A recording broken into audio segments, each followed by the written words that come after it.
Buongiorno a tutti amici lettori appassionati. Oggi ho preparato una monografia su questo capolavoro assoluto del cinema e della letteratura che si chiama Il Padrino.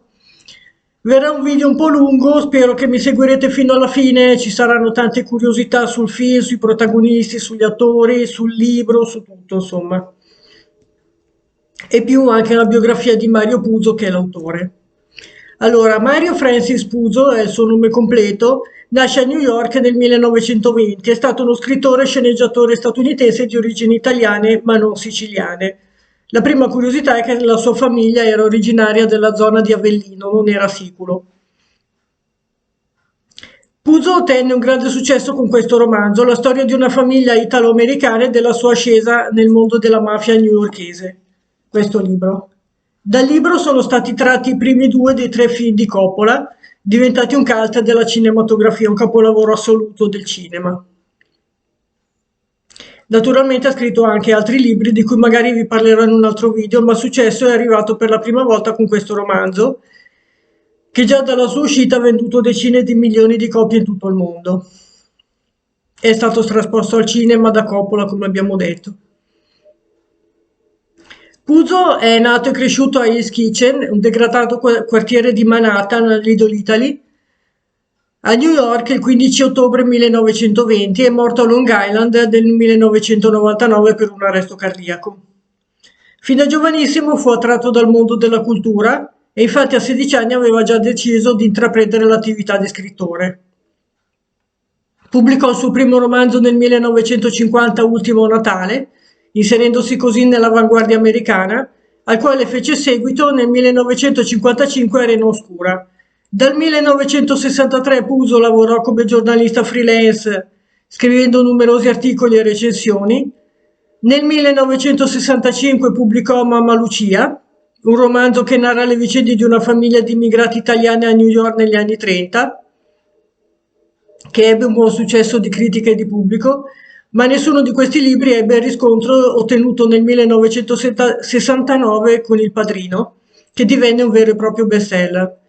Dal libro vennero realizzati tre film diretti da Francis Ford Coppola, Il Padrino parte seconda e Il Padrino parte terza, che in realtà il terzo film è stato aggiunto dopo dalla sceneggiatura, non è compreso nel libro. Tra l'altro lo stesso Puzo compare tra gli sceneggiatori dei film. Nel 1984 Puzo pubblicò Il Siciliano che ha per protagonista Salvatore Giuliano, sebbene citato tra le pagine del libro come Salvatore Giuliano, avente come sfondo la Sicilia del secondo dopoguerra.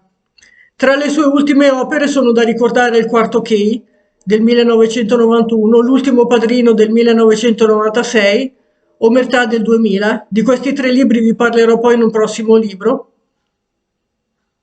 E I veleni della famiglia Borgia del 2001, romanzo storico su Alessandro VI e la famiglia Borgia. Gli ultimi due pubblicati postumi alla sua morte. Dagli scritti di Puzo è stato tratto il film Cotton Club di Coppola con Richard Gere, Bob Hoskins e Nicolas Cage, che tra l'altro anche Nicolas Cage è un nipote di Coppola, non so se lo sapete. Inoltre Puzo ha scritto la sceneggiatura dei primi due film di Spider-Man del 1978 Spider-Man e nel 1980 Spider-Man 2. Ora parliamo del Padrino.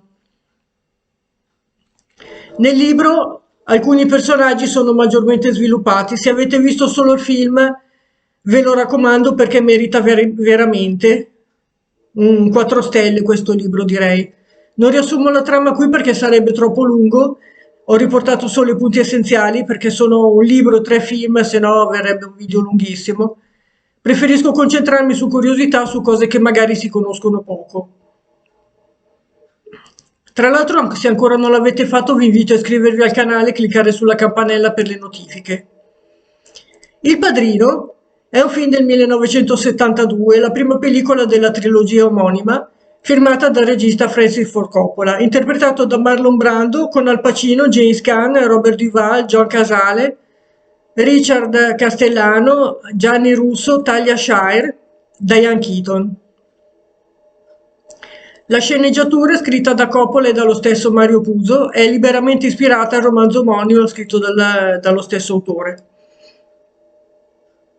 Il film è ambientato a New York in pieno dopoguerra tra la fine degli anni 40 e la prima metà degli anni 50. Il protagonista è Don Vito Corleone, capo di una famiglia mafiosa divenuta col tempo una delle più potenti cosche della Grande Mela, grazie al rispetto e all'onorabilità ottenute dal patriarca e dei figli coinvolti nelle attività malavitose. Quando Don Vito rimane vittima di un attentato da parte di un boss rivale, il figlio Michael Corleone comincia l'ascesa nell'impero mafioso della famiglia fino a diventare il nuovo padrino. È stato distribuito per la prima volta il 15 marzo 1972 in anteprima mondiale. Il Padrino, alla sua prima uscita, fu acclamato dal pubblico di tutto il mondo e ottenne un forte impatto culturale negli Stati Uniti. Il film incassò quasi 300 milioni di dollari, frantumando il record del Colossal Via col Vento. La pellicola fece riemergere la Paramount Pictures da una difficile situazione economica, oltre a ridare linfa alla carriera di Marlon Brando, e consacrò il regista Coppola e il cast composto da Al Pacino, Robert Duvall e James Caan. Il film fu premiato con 3 premi Oscar su 10 nomination totali. Insieme al suo seguito è considerato uno dei più grandi capolavori della storia del cinema. Infatti lo è, uno dei film più belli di sempre.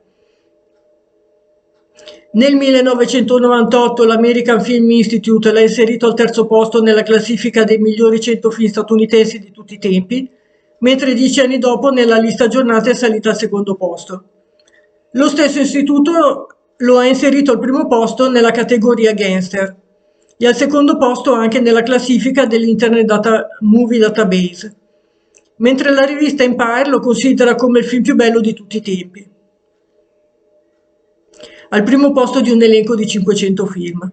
Come già detto, Il Padrino ebbe 2 seguiti, Il Padrino parte seconda nel 74, anch'esso presente nella classifica redatta da Empire, e Il Padrino parte terza nel 1990. Io a questi film darei 5 stelle, diciamo. Ora, come promesso, abbiamo alcune curiosità sui film. Il romanzo di Mario Puzo, Il Padrino del 1969, ha venduto oltre 9 milioni di copie e venne inserito nella lista dei miglior bestseller dal New York Times. La Paramount Pictures cominciò a interessarsi al romanzo nel 1967, quando il suo vicepresidente Peter Bart, dopo aver letto le prime 60 pagine dell'opera, lo sottopose agli occhi della compagnia. Bart disse che il libro era molto più di una storia di mafia e offrì a Puzo $12.500 per finire il lavoro e altri 80.000 se avesse accettato di fare un adattamento cinematografico. Nonostante il parere contrario del suo agente, Puzo, il quale all'epoca era sommerso dai debiti a causa della sua dipendenza dal gioco d'azzardo, accettò l'offerta. Così successe che nel 1969 la Paramount acquistò i diritti del Padrino per farne un film di genere. Tuttavia all'interno della casa di produzione c'erano molte resistenze. Il motivo principale era lo scarso successo ottenuto dalla Fratellanza, uscito nel 1968, interpretato da Kirk Douglas, Alex Cord e Irene Papas, un film diretto da Martin Reed, con ambientazione molto simile al romanzo di Puzo.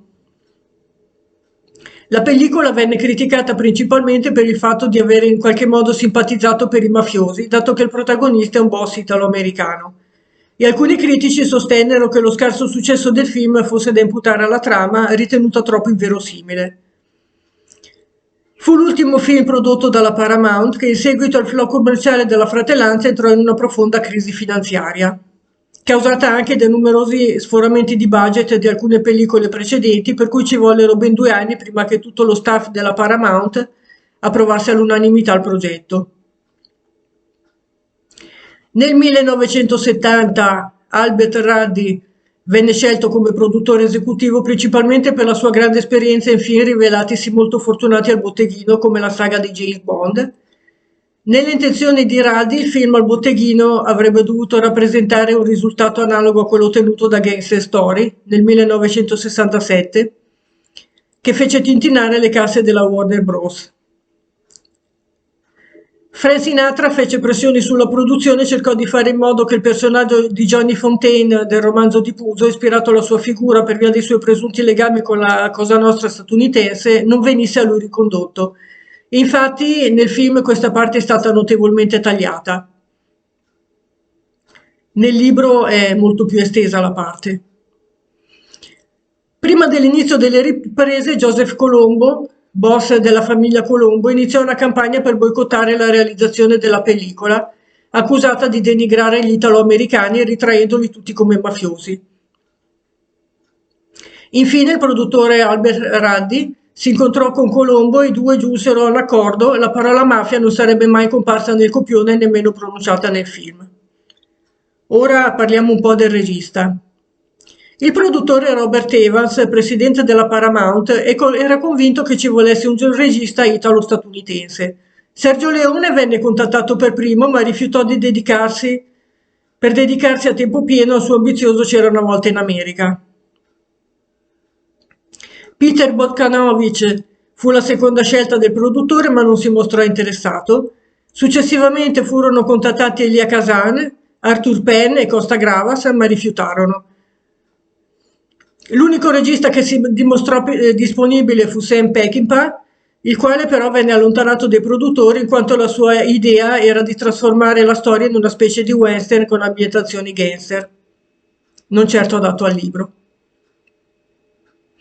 Alla fine Evans puntò sull'italo-americano Francis Ford Coppola, nonostante la perplessità di produttori perché era un regista semi-sconosciuto. La scelta di Coppola fu dettata anche da motivi economici, in quanto il cachet del regista, appena 32enne, non era al livello di un regista affermato. Coppola inizialmente declinò l'offerta poiché all'epoca con la sua American Zoetrope e la Warner Bros. Stava lavorando al fantascientifico L'uomo che fuggì dal futuro, per la regia di George Lucas. Alla sua uscita però il film si rivelò un flop commerciale, facendo sì che Coppola ricontattasse la Paramount e accettasse l'offerta. Finalmente nel settembre 1970 Coppola venne ufficialmente annunciato come regista della pellicola. Tuttavia presto cominciarono i primi contrasti tra Coppola e i produttori, in primis perché il regista si rifiutò di spostare la collocazione temporale del film, gli anni 40 e 50, all'epoca delle riprese il 1972.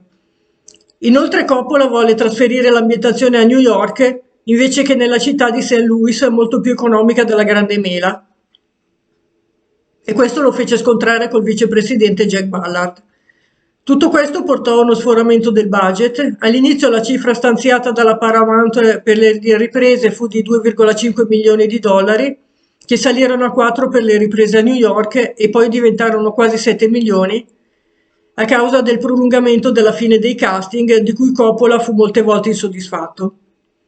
Anche durante la scena dell'omicidio Sollozzo vi furono dei contrasti. Coppola fece riprovare la scena numerose volte agli attori che la interpretavano e questo ritardò ulteriormente la fine delle riprese, ponendo il regista a un passo dal licenziamento.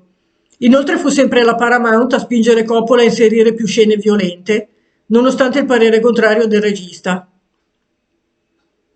Ad esempio la scena in cui Connie distrugge i piatti dopo aver scoperto il tradimento di Carlo fu inserita per quello, mentre la scena della morte di Sonny è una chiara citazione della scena finale di Gangster Story. Passiamo ora al cast del film. Il casting del film si rivelò problematico a causa dei pareri negativi della Paramount sulle scelte di Coppola. La Paramount considerò dapprima l'idea di affidare la parte di Don Vito a Ernest Borgnine, Edward G. Robinson, Orson Welles, George C. Scott e Gian-Maria Volonté. Anche Burt Lancaster desiderava interpretare quel ruolo, ma non fu mai preso in considerazione. Francis Ford Coppola era invece indeciso se dare la parte a Laurence Olivier o a Marlon Brando. Olivier però all'epoca era troppo vecchio e malato per recitare. La scelta definitiva di Coppola cade così su Marlon Brando, di cui il regista era un grande ammiratore, perché secondo lui era l'unico che poteva interpretare il padrino. I produttori della Paramount, in primis il capo Robert Evans, erano però totalmente contrari all'ingaggio dell'attore, visti i recenti insuccessi di Brando. Inoltre accettarono di cedere alle insistenze del regista solo a patto di alcune condizioni che Brando avrebbe dovuto rispettare nel suo contratto. L'attore avrebbe dovuto firmare un accordo in cui si impegnava a risarcire qualsiasi suo atteggiamento dannoso per la produzione. Coppola si recò allora in California nella residenza di Brando per proporgli il ruolo. L'attore, che all'epoca aveva 47 anni e un aspetto ancora giovanile, al provino per la parte decise di voler dare al suo personaggio una faccia da bulldog. Recitò con del cotone nella bocca per appesantire le guance e apparire più anziano. Questo trucco convinse definitivamente il regista e i produttori. Al Pacino e Simonetta Stefanelli, un'attrice italiana, interpretano rispettivamente Michael Corleone, il figlio di Don Vito e successore del padre, e Apollonia Vitelli, una giovane siciliana di cui Michael si innamora e sposa durante il suo periodo di esilio forzato in Italia per sfuggire ai clan rivali. Sin dall'inizio delle riprese Coppola volle Robert Duvall nel ruolo di Tom Hagen. Fu sempre Coppola a voler fortemente l'allora semisconosciuto Al Pacino nella parte di Michael Corleone. Il regista dovette vincere le forti resistenze della produzione, che riteneva Pacino troppo basso per la parte e aveva offerto il ruolo a Jack Nicholson, Dustin Hoffman, Robert Redford e Ryan O'Neal. Il regista infatti sosteneva che questi ultimi non avessero una fisionomia del viso riconducibile ai siciliani, e alla fine ebbe ragione lui, e infatti aveva ragione. Inizialmente persino James Caan fu sottoposto a un provino per il ruolo di Michael. La Paramount, a causa dell'insistenza di Coppola, arrivò quasi al punto di licenziarlo. A risolvere la situazione e tirar fuori dai guai Coppola ci pensò Marlon Brando, il quale minacciò di abbandonare il set se il regista fosse stato sostituito. Tuttavia, anche dopo aver assegnato la parte, i produttori continuarono a non guardare di buon occhio Pacino e a essere riluttanti su di lui fino alle riprese della scena dell'omicidio di Sollozzo, quando riuscì definitivamente a rompere il ghiaccio con la produzione, che alla fine si convinse. Robert De Niro fece un convincente provino nella parte di Sonny, tuttavia Coppola gli preferì James Caan, la cui candidatura era sostenuta apertamente da Brando. L'allora sconosciuto Sylvester Stallone venne sottoposto a un provino per il ruolo di Carlo Rizzi, così come Mia Farrow per quello di Kay Adams. Bruce Dern, Paul Newman e Steve McQueen furono considerati per il ruolo di Tom Hagen, che invece andò a Robert Duvall. Per il ruolo di Connie Corleone, Francis Ford Coppola scritturò sua sorella Talia Shire. La parte di Apollonia venne originariamente offerta a Stefania Sandrelli, la quale però non si mostrò interessata. Per tale ragione il ruolo venne interpretato dalla giovane e semisconosciuta Simonetta Stefanelli, all'epoca della ripresa non ancora 17enne. Nella trasmissione citofonare Rai 2 anche la cantante italiana Rosanna Fratello ha dichiarato di aver ricevuto la parte della cugina dei protagonisti, di avere rifiutato la parte della cugina dei protagonisti a causa di impegni lavorativi.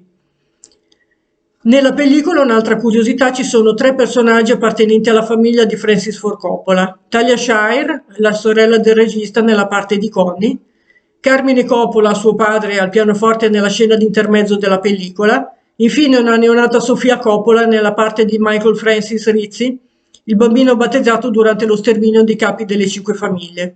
Tra l'altro, forse non lo sapete, ma anche Nicolas Cage è nipote del regista, come ho già detto prima, ma non c'entra con questo film. Ora parliamo delle location del film. Prima dell'inizio delle riprese il cast dovette sottoporsi a 2 settimane di prova, inclusa una cena in cui ogni attore avrebbe dovuto assumere le caratteristiche del proprio personaggio per tutta la durata. Marlon Brando amava molto fare scherzi sul set. Alcune vittime furono 2 sventurati in cui, in una scena del film al ritorno a casa di Don Vito Corleone dall'ospedale, lo portarono su una barella in camera sua. Brando fece mettere con lui sotto la coperta una serie di pesi, in modo che il tutto arrivasse a pesare quasi 300 kg. Bello scherzo, divertente. Durante le riprese della scena del matrimonio di Connie, Lenny Montana, l'interprete di Luca Brasi, si dimostrò molto teso ogni volta che doveva recitare il proprio ringraziamento al padrino in occasione dell'invito alle nozze. Montana era estremamente nervoso all'idea di recitare nella stessa scena con un mostro sacro come Marlon Brando. Coppola allora scrisse appositamente la scena in cui Brasi prova e riprova il discorso accanto al tavolo di Michael e Kay Adams. Quando cominciò la scena, Brando, per stuzzicare il collega, entrò sul set con un cartellino con scritto vai a fare eccetera. Nella scena in cui Johnny Fontane ha ottenuto il favore riguardante il film per cui vuole partecipare, esce dalla stanza dove si trova Don Vito Corleone, quando apre la porta si può notare una donna che si ferma e subito si fa da parte. Coppola afferma che in effetti era capitata per caso nella ripresa e ce l'hanno lasciata, perché faceva colore. Il direttore della fotografia Gordon Willis inizialmente rifiutò di prendere parte alle riprese perché la produzione era troppo caotica secondo lui. In seguito accettò grazie alle insistenze di Coppola, il quale insieme a Willis decise di eseguire riprese di formato tableau, ovvero per far sembrare ogni scena come dipinta in un quadro. Willis usò giochi di ombre e bassi livelli di luce per tutto il film per mostrare gli sviluppi psicologici della pellicola. Willis e Coppola decisero di utilizzare molto di frequente svariati contrasti di luce e ombre, specie nelle scene iniziali. Ci fu invece un'inversione di tendenza per le scene girate in Sicilia, in cui vi è un aspetto più romantico e armonioso nelle inquadrature delle campagne rispetto all'effetto delle scene ambientate a New York. Una delle scene più scioccanti del film è quella celebre della testa di cavallo mozzata nel letto ottenuta da un mattatoio. Tuttavia non mancarono polemiche di gruppi di animalisti che criticarono fortemente la scena. La macchina di Sony nella scena dove viene ucciso era una Lincoln Continental del 1941 con fori praticati appositamente per assomigliare a dei proiettili. Per girare la scena ci vogliono 3 giorni di riprese e un costo di circa $100.000. Nel corso della post-produzione furono fatti enormi tagli alle scene per rendere la durata consona a un film dell'epoca. La durata originale era infatti di circa 222 minuti. Nel mese di settembre i produttori e Coppola decisero di rimuovere gran parte delle scene incentrate sul personaggio di Sonny perché ritenute superflue per la trama originale del film. Ora parliamo degli incassi. Il film incassò circa 86 milioni di dollari negli Stati Uniti, mentre in totale in America incassò oltre 135 milioni di dollari, rimanendo sempre al primo posto nella classifica degli incassi più alti. Fu una sorpresa per la casa di produzione che non si aspettava un incasso così alto. Uscito in altre nazioni, continuò ad avere un notevole successo, spaccando in due la critica internazionale ed entrando nell'immaginario collettivo del pubblico. Arrivò a incassare un totale di 286 milioni di dollari erotti in tutto il mondo. In Italia la pellicola fu campione di incassi della stagione, totalizzando circa 10 miliardi di lire, che rivalutati corrispondono a oltre 58 milioni di euro, e rimarrà il maggior incasso di sempre fino al 2010 con l'arrivo di Avatar di James Cameron. A tuttora, dal 1972, Il Padrino ha incassato in tutto il mondo 1 miliardo e 145 milioni di dollari circa, solo il primo film, stiamo parlando solo del primo film. Per la critica Il Padrino è da sempre considerato una delle migliori pellicole mai realizzate e il capolavoro di maggior risalto della cosiddetta New Hollywood. Ricevette da tutto il mondo critiche che lo lodavano in tutti i sensi, anche da critici esperti e storici. La pellicola ottenne 10 nomination ai premi Oscar nel 1973, aggiudicandosene 3: miglior film, miglior attore protagonista Marlon Brando, miglior sceneggiatura non originale Mario Puzo e Francis Ford Coppola. Tra l'altro, un'altra curiosità, no, ve lo dico dopo. Marlon Brando rifiutò il suo Oscar e non si presentò alla cerimonia di premiazione come atto di protesta verso i maltrattamenti agli indiani nativi d'America da parte degli Stati Uniti e di Hollywood. Al suo posto inviò alla premiazione una nativa americana per leggere il suo discorso di protesta. Brando fu il secondo attore nella storia del cinema che aveva rifiutato tale premio. Al Pacino invece boicottò la premiazione. Sostenne che il suo personaggio era comparso per più tempo nel film di quello di Brando e quindi doveva essere lui a ottenere la candidatura come miglior attore e Brando quella per miglior attore non protagonista. Nel 1990 è stato scelto per la conservazione nel National Film Registry della Biblioteca del Congresso degli Stati Uniti. Nel 1998 l'American Film Institute l'ha inserito al terzo posto nella classifica dei migliori 100 film statunitensi di tutti i tempi. mentre in quella del 2007 è salito al secondo posto dietro Quarto potere di Orson Welles, ma prima di Casablanca. Inoltre la celebre battuta "gli farò un'offerta che non potrà rifiutare" pronunciata da Don Vito Corleone, Marlon Brando, si trova al secondo posto della classifica delle 100 migliori battute di tutti i tempi. Si trova poi al primo posto nella classifica dei migliori film gangster di tutti i tempi.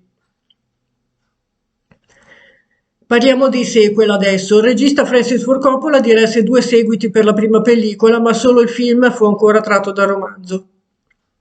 Il secondo film. Il terzo film fu aggiunto in seguito, Il Padrino parte seconda del 1974 e Il Padrino parte terza del 1990. Si era discusso pure della realizzazione di un quarto capitolo che, come per il secondo capitolo, doveva narrare contemporaneamente dell'ascesa di Don Vito Corleone, interpretato da Robert De Niro, nell'America degli anni '20 durante l'età del proibizionismo e dei conflitti del boss con Al Capone, e il declino della famiglia Corleone guidata da un irrazionale, violento e tormentato Vincent, Andy Garcia. A causa della scomparsa di Mario Puzo nel 1999 il regista ha deciso di abbandonare il progetto. Ora parliamo del Padrino parte seconda, che è un film del 1974 diretto sempre da Francis Ford Coppola, interpretato da Al Pacino. Vincitore di 6 premi Oscar e 6 nomination ai Golden Globe. Nel 1990 verrà seguito dal Padrino parte terza. In questo film vengono raccontate in parallelo le storie di Michael Corleone che, trasferitosi nel Nevada, deve vedersela col capitalista ebreo Ayman Roth e del giovane Vito Andolini che in futuro diventerà Vito Corleone, il quale getta le fondamenta del suo impero criminale. È stato il primo seguito nella storia del cinema a vincere l'Oscar al miglior film, impresa in seguito riuscita anche al Signore degli Anelli, Il ritorno del re del 2003. Tuttavia la saga del Padrino è l'unica della storia a aver vinto più di un premio Oscar come miglior film. Questa seconda pellicola, dedicata alla famiglia Corleone, trionfò agli Oscar 1975 con 11 candidature, aggiudicandosi ben 6 statuette: miglior film, miglior regia a Francis Ford Coppola, miglior attore non protagonista a Robert De Niro, miglior sceneggiatura non originale a Coppola e Mario Puzo, miglior scenografia, miglior colonna sonora. L'American Film Institute, sia nella lista del 1998 che in quella aggiornata nel 2007, lo posiziona al 32esimo posto della classifica dei 100 migliori film statunitensi. Sempre lo stesso istituto lo colloca al terzo posto nella categoria dei miglior film gangster. Il personaggio Michael Corleone si trova invece all'11esimo posto nella classifica dei miglior 50 cattivi di tutti i tempi. Marlon Brando e Robert De Niro erano gli unici 2 attori ad aver vinto l'Oscar interpretando lo stesso personaggio Vito Corleone, rispettivamente da anziano nel primo film nel 1972 e da giovane in questo film. Persero tale primato agli Oscar 2020 quando Joaquin Phoenix vinse il premio come miglior attore per l'interpretazione di Joker nell'omonimo film, ruolo che valse il premio postumo come miglior attore non protagonista anche a Heath Ledger nel film Il Cavaliere Oscuro, facendo quindi di Don Vito e Joker gli unici personaggi nella storia del cinema ad aver vinto finora 2 Oscar con 2 attori diversi. Questo primato venne ulteriormente infranto da Ariana DeBose, vincitrice dell'Oscar alla miglior attrice non protagonista nel 2022 in West Side Story, per il ruolo di Anita già vinto dall'attrice Rita Moreno. Adesso veniamo alla trama del film. Nel 1901 da Corleone il piccolo Vito Andolini assiste pian piano al massacro della propria famiglia, il padre Antonio viene assassinato dal potente boss Don Ciccio e il fratello Paolo si perde tra le colline mentre cerca di vendicare il padre, mentre la madre, interpretata dalla cantante sarda Maria Carta, intenta a far perdonare la famiglia dal boss, viene uccisa davanti agli occhi del proprio figlio.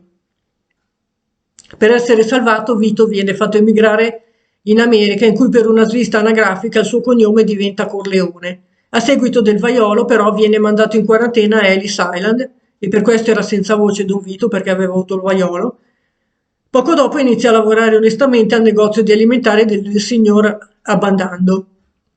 A 1 anno dal suo matrimonio con Carmela e dalla nascita del suo primogenito Sonny, Vito viene licenziato in favore del nipote di Don Fanucci, piccolo ma feroce boss di quartiere.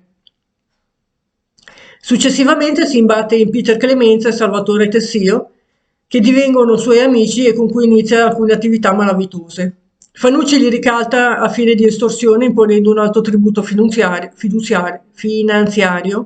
ma il giovane Vito, fingendo di assecondarlo, lo uccide a colpi di pistola.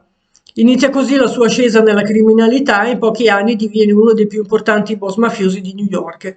Controllerà il racket, il contrabbando di tabacchi e di alcolici, la corruzione, la prostituzione e il gioco d'azzardo. In seguito a un successo internazionale ottenuto dal film Il Padrino, la Paramount Pictures pensò dunque di realizzare un sequel, affidando nuovamente la regia a Coppola, che però chiese di dare l'incarico a Martin Scorsese per via dei problemi avuti dai produttori durante la lavorazione del primo film. La casa di produzione rifiutò e così Coppola fu costretto ad accettare, ponendo però la condizione che avrebbe girato il sequel mostrando anche il passato di Vito Corleone, il personaggio cardine del primo film, che cammina parallelamente alla vita del figlio Michael, il protagonista della nuova pellicola. Infatti le origini di Vito erano raccontate nel romanzo di Mario Puzo, ma non furono inserite nella narrazione del primo film. Secondo la stesura originale della sceneggiatura, il film doveva concludersi con una scena ambientata nel 1968 nella villa sul lago Tahoe, in cui un diabetico Michael Corleone di mezza età parla con il figlio Anthony, ormai diciottenne, che gli dice che non seguirà le sue orme.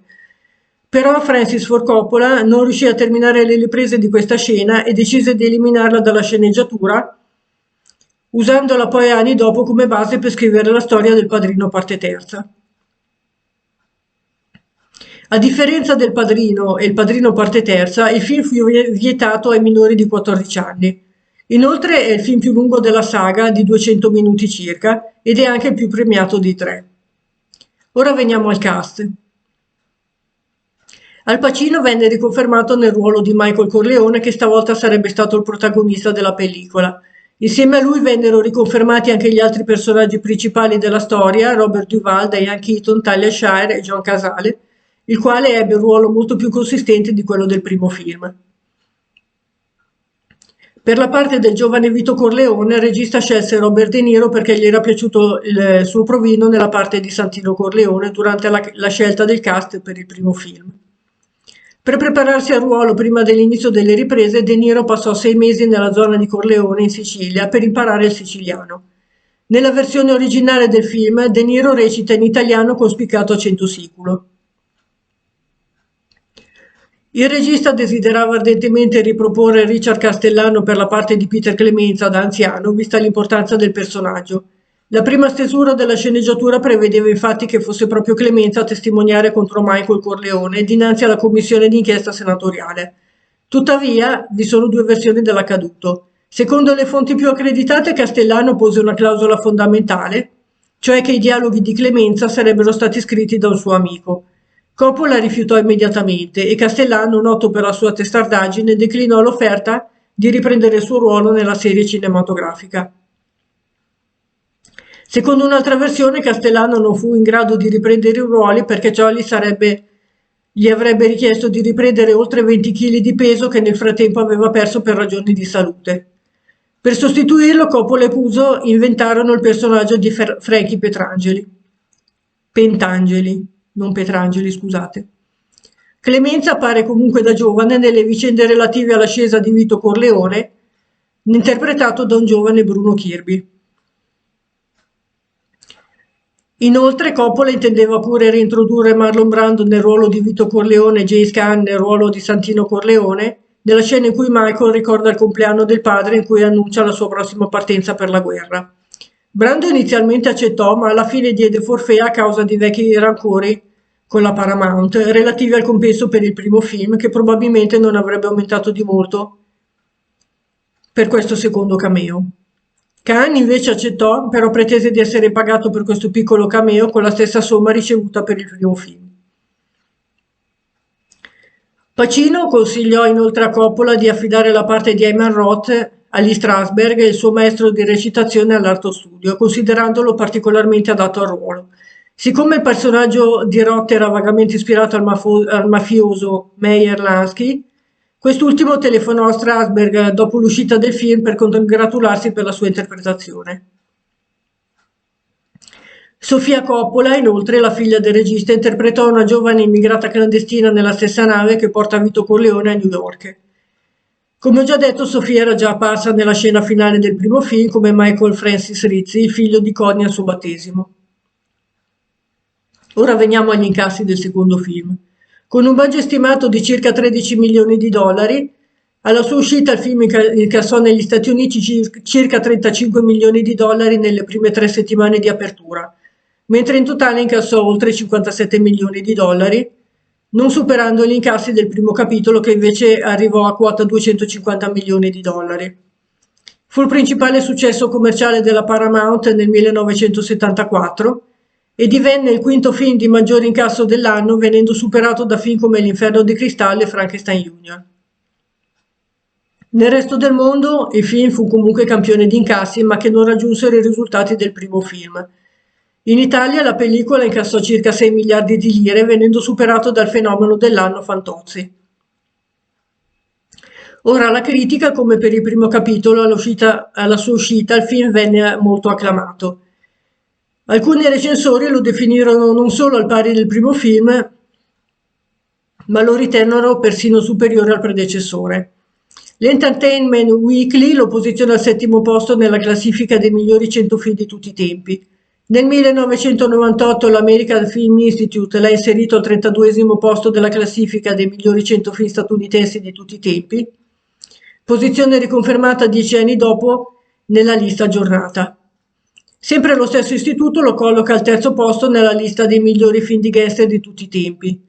Il personaggio di Michael Corleone si trova all'11° posto nella lista dei 50 migliori cattivi di sempre, mentre la frase chiave del film pronunciata da Michael, "Tieniti stretti gli amici e i nemici ancora più stretti", si trova al 58° posto nella classifica delle 100 frasi più celebri di tutti i tempi.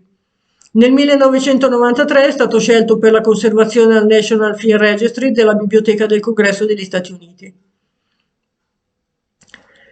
La pellicola fu protagonista assoluta degli Oscar 1975, ottenne infatti 11 candidature aggiudicandosi 6 statuette. Il regista Francis Ford Coppola portò a casa ben 3 premi: miglior film, regia, sceneggiatura non originale, quest'ultimo condivisa con Mario Puzo. Robert De Niro vinse il premio come miglior attore non protagonista.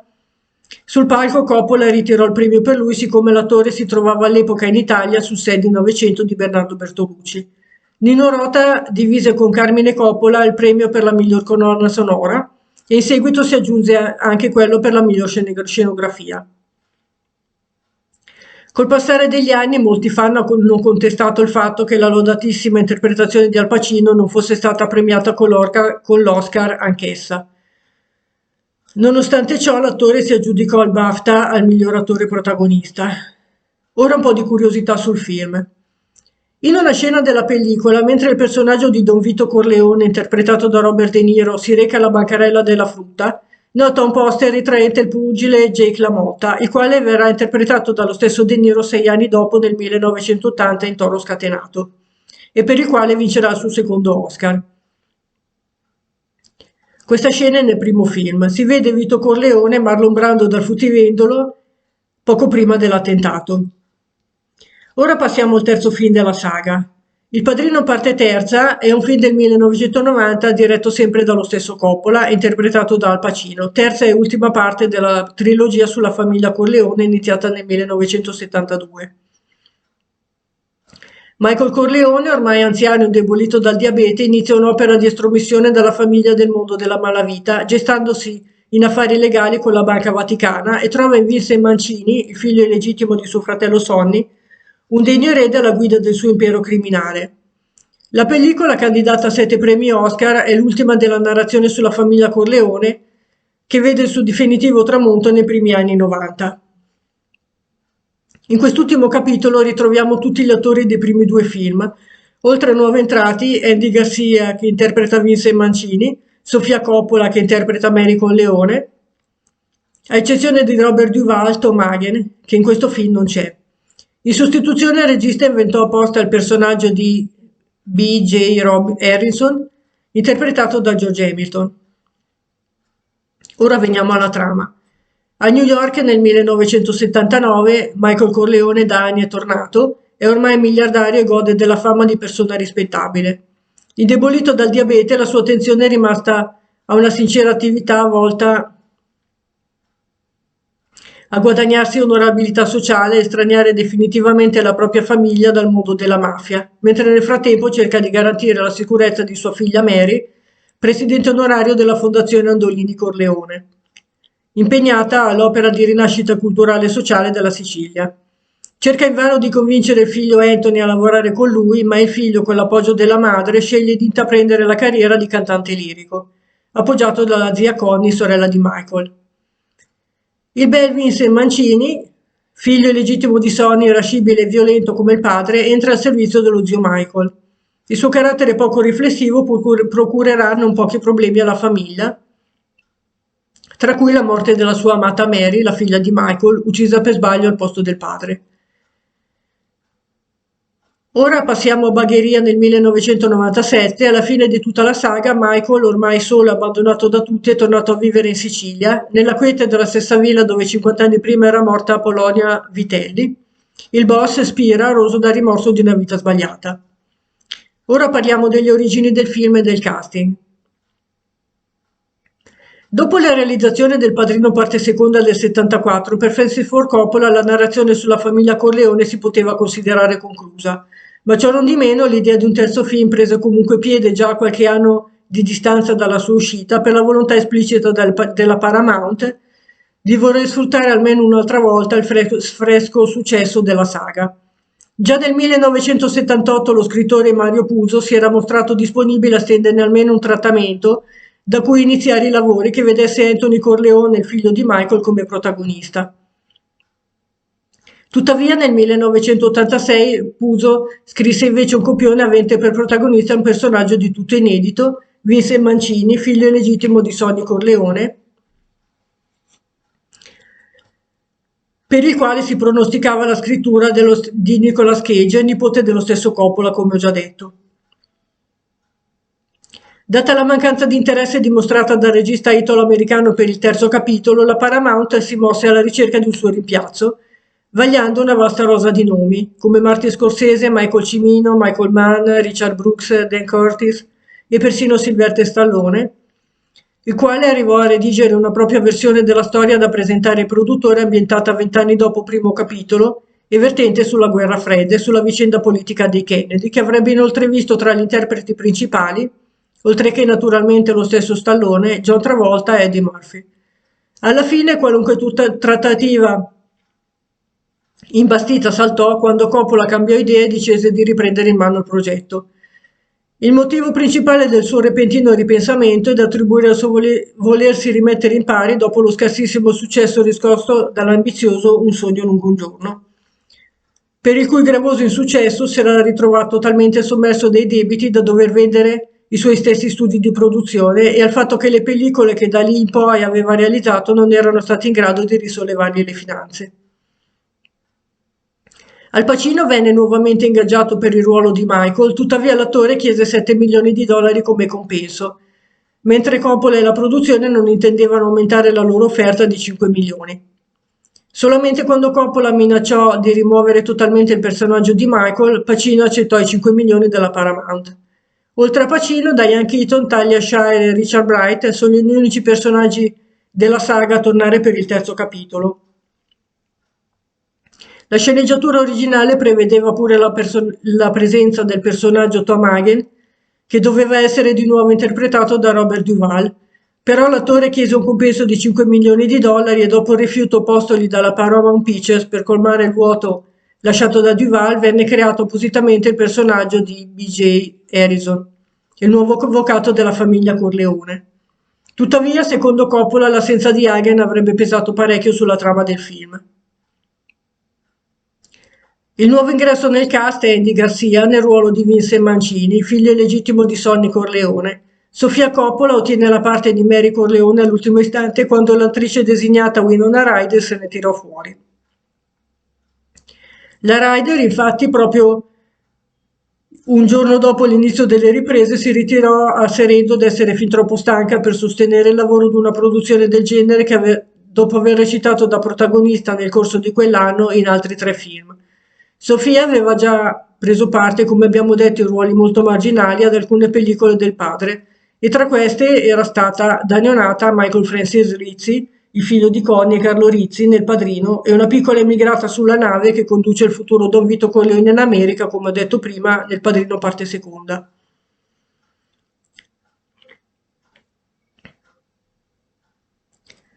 In un piccolo ruolo compare anche Catherine Scorsese, la madre del regista Martin Scorsese. Vediamo i riferimenti a fatti reali adesso. In questo terzo e ultimo film della saga di Corleone, la storia di Michael si incrocia anche con degli intrighi vaticani, quelli dell'arcivescovo Paul Marcinkus, di Roberto Calvi, il banchiere di Dio, per arrivare al presunto assassinio di Papa Giovanni Paolo I, morto pochi giorni dopo aver aperto i dossier sulle finanze vaticane, sebbene nel 1979, anno in cui è ambientato il film, erano già morti sia Papa Paolo VI che Giovanni Paolo I ed era già stato eletto Papa Giovanni Paolo II. Naturalmente queste vicende sono fatte attraverso personaggi di finzione perfettamente sovrapponibili ai loro omologhi, ma con nomi inventati. E mediante la ricostruzione puntuale di alcuni eventi, il finto suicidio di Calvi sul ponte dei Frati Neri a Londra, per esempio. Secondo quanto afferma il regista Coppola, la figura di Licio Lucchesi si identifica con la figura di Giulio Andreotti. La frase che Calò sussurra a Lucchesi prima di ucciderlo, il potere logora chi non ce ha, venne effettivamente pronunciata da Andreotti in risposta a un'osservazione di Berlinguer sulla sua prolungata permanenza al potere. Potere logora, aveva detto il leader comunista. Vi sono inoltre alcune coincidenze sui nomi scelti per il film che avvalorano queste corrispondenze con fatti e persone. Per esempio il nome di Lucchesi, Licio, è probabilmente ispirato a Licio Gelli, mentre il cognome Kensitz assomiglia a quello di Manuela Kleinzitz, compagna del faccendiere Flavio Carboni. Il terzo film fu il più costoso della saga, con un budget di circa 54 milioni di dollari. Nel suo primo weekend di programmazione incassò 19 milioni e mezzo di dollari. Al termine della sua programmazione, Il Padrino parte terza a livello mondiale incassò 136 milioni, quasi 137 di dollari. Alla sua uscita il film ottenne recensioni positive dalla critica e dal pubblico, ma non eccellenti come i precedenti due capitoli entrati nella storia del cinema. E anche secondo me non è all'altezza degli altri due. Il Padrino Coda, la morte di Michael Corleone, in occasione del 30° anniversario dall'uscita nelle sale dei film, nel 2020 il regista Coppola ha annunciato una nuova versione del film intitolata Il Padrino Coda, la morte di Michael Corleone, nuova edizione modificata e restaurata del film. La nuova versione include un inizio e una conclusione diversi, oltre che inquadrature diverse e una nuova partitura musicale. Questa versione, della durata di 159 minuti, è stata definita da Coppola come una conclusione più appropriata per Il Padrino e Il Padrino parte seconda. Dopo vi lascio tutto in descrizione. I film, i libri, tutto.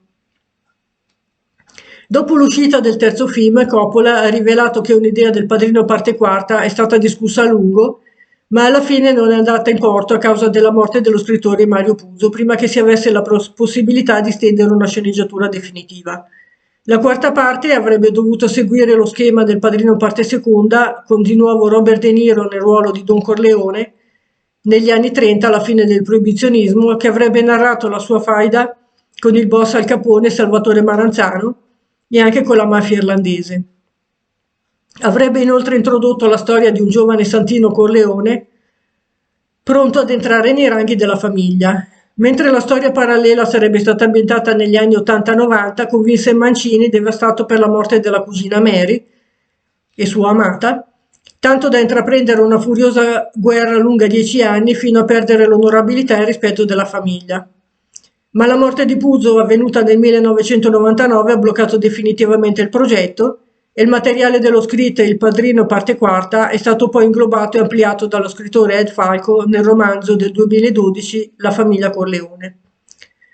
Bene, abbiamo finito, ci sono state tante curiosità in questo video, spero che l'abbiate trovato interessante. Vi invito di nuovo a iscrivervi al canale e cliccare sulla campanella per le notifiche se ancora non l'avete fatto. Ciao, a presto!